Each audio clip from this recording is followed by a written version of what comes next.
Assalamualaikum warahmatullahi wabarakatuh. Halo semua, perkenalkan nama saya Laode Ahmad Syahrul dalam pembahasan sejarah lokal di Indonesia.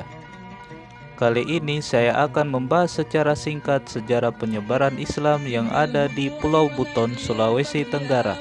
Sebelum membahas ini, jangan lupa like video ini dan subscribe.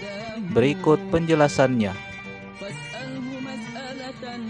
Awal penyebaran Islam di Buton. Sumber lain yang berkembang di Buton menyatakan bahwa agama Islam masuk di Buton dibawa oleh Syekh Abdul Wahid, anak dari Syekh Sulaiman dari Johor.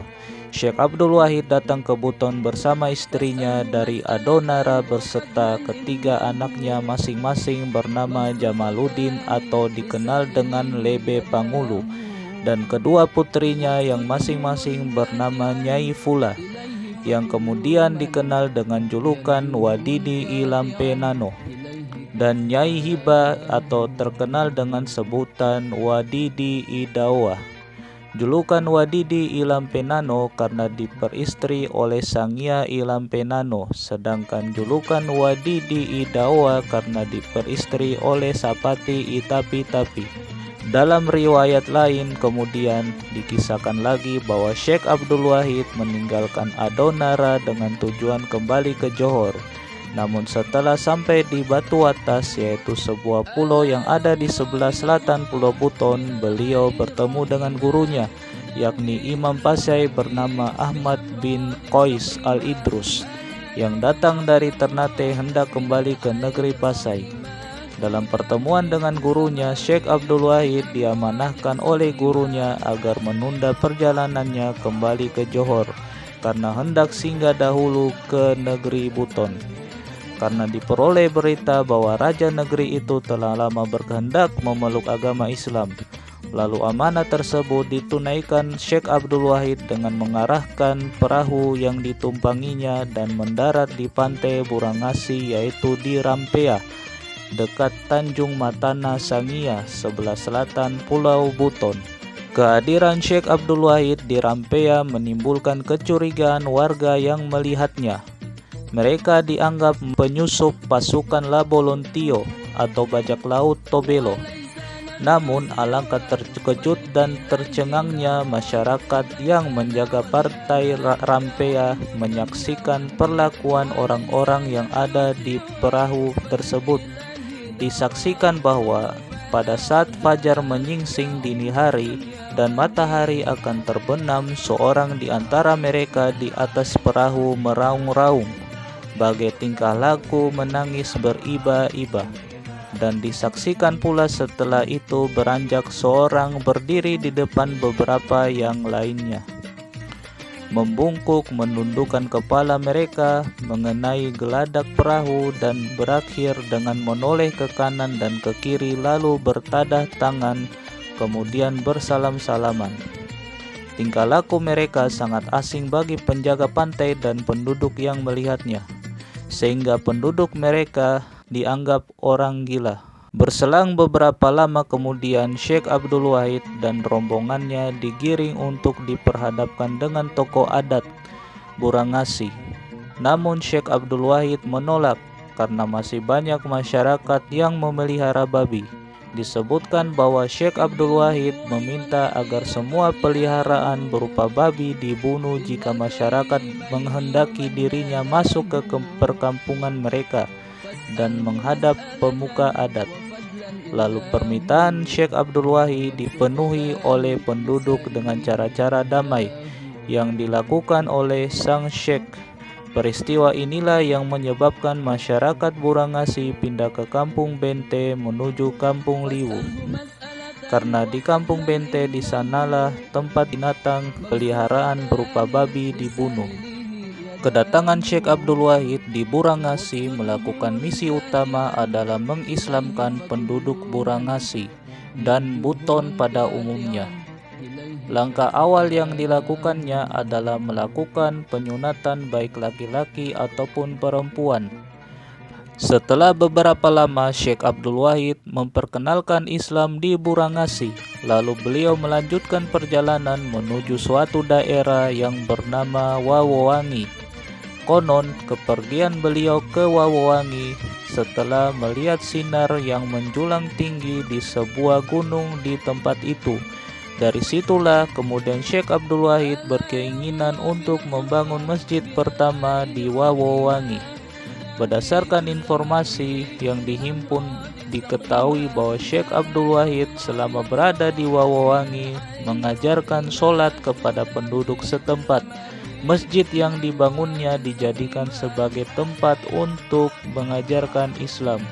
Yang menjadi pertanyaan adalah, seberapa lama Syekh Abdul Wahid di Wawowangi? Tidak ditemukan sumber yang jelas, namun diberitakan bahwa setelah Raja Muale mendapatkan laporan bahwa ada seorang asing di Wawowangi sedang mengajarkan agama baru, maka raja mengirim utusannya untuk meminta Syekh Abdul Wahid menghadap raja. Sejak itulah Syekh Abdul Wahid pergi meninggalkan Wawowangi menuju pusat pemerintahan Kerajaan Wolio untuk menghadap paduka raja. Selain versi-versi tersebut, terdapat versi lain yang kemudian menghantarkan Syekh Abdul Wahid bertemu dengan Raja Mulai. Kisahnya demikian, maka digiringlah perahu beserta semua orang di atas perahu itu diantar untuk diperhadapkan ke pusat kerajaan. Berlabuhnya mereka di muara sungai Kali Bau-Bau. Setelah orang-orang ini dilaporkan kepada raja, maka diperintahkan agar pemimpin dari perahu itu menghadap istana.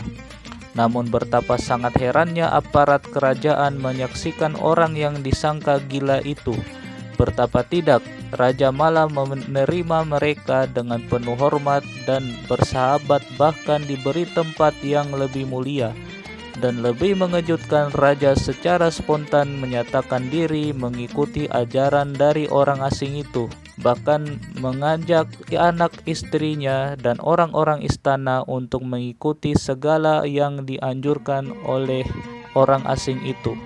Ketika raja mulai mempertanyakan perihal hal-hal yang dianjurkan dan dilarang untuk dilakukan dalam agama baru ini, maka Syekh Abdul Wahid menegaskan 5 perkara yang masih menjadi kebiasaan dan terus dilakukan masyarakat, yaitu yang pertama adalah babi yang dipelihara dan dijadikan santapan penduduk supaya ditiadakan atau diharamkan.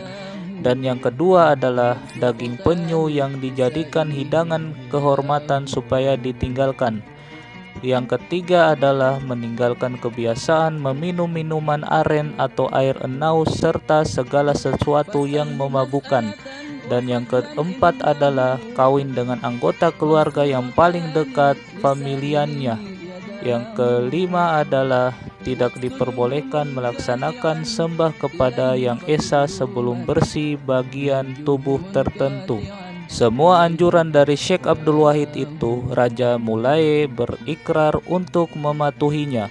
Namun ada satu hal yang menjadi permintaan raja mulai, yang berhubungan dengan kebiasaan masyarakat memanfaatkan pohon enau itu untuk pemenuhan kebutuhan hidup, yakni airnya dapat diolah menjadi gula, batangnya dijadikan sebagai ramuan rumah, injuknya dijadikan tali, lidinya dijadikan sapu dan alas periuk, seratnya dijadikan tali pancing, dan daun mudanya dijadikan sebagai pembungkus tembakau, dan patinya dijadikan makanan sagu.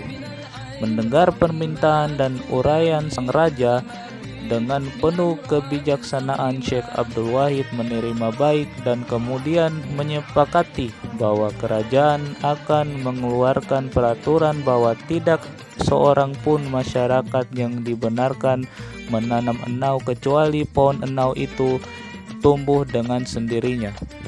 Demikianlah beberapa informasi penting yang mengisahkan awal mula Syekh Abdul Wahid tiba di pusat kerajaan Buton, sekaligus dapat meyakinkan Raja Mulai untuk menerima Islam.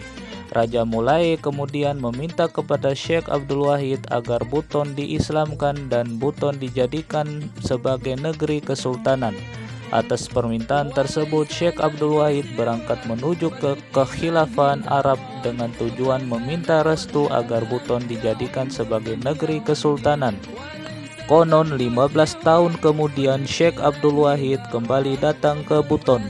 Namun yang didapati kemudian bukan lagi Raja Mulai sebagai yang menjabat raja, melainkan anak menantu beliau yang bernama Laki Laponto. Lalu Laki Laponto kemudian dinobatkan sebagai sultan, sekaligus kerajaan Buton secara resmi berubah status dari kerajaan menjadi kesultanan. Dan Laki Laponto setelah dinobatkan menjadi sultan mendapat gelar atau julukan Sultan Murhum Khalifatul Khamis. Peristiwa itu diperkirakan terjadi pada 1 Syawal 948 Hijriah. Demikianlah pembahasan singkat mengenai peran Syekh Abdul Wahid dalam menyebarkan Islam di Buton. Terima kasih semua. Saya akhiri dengan ucapan wabillahi taufiq walhidayah. Assalamualaikum warahmatullahi wabarakatuh.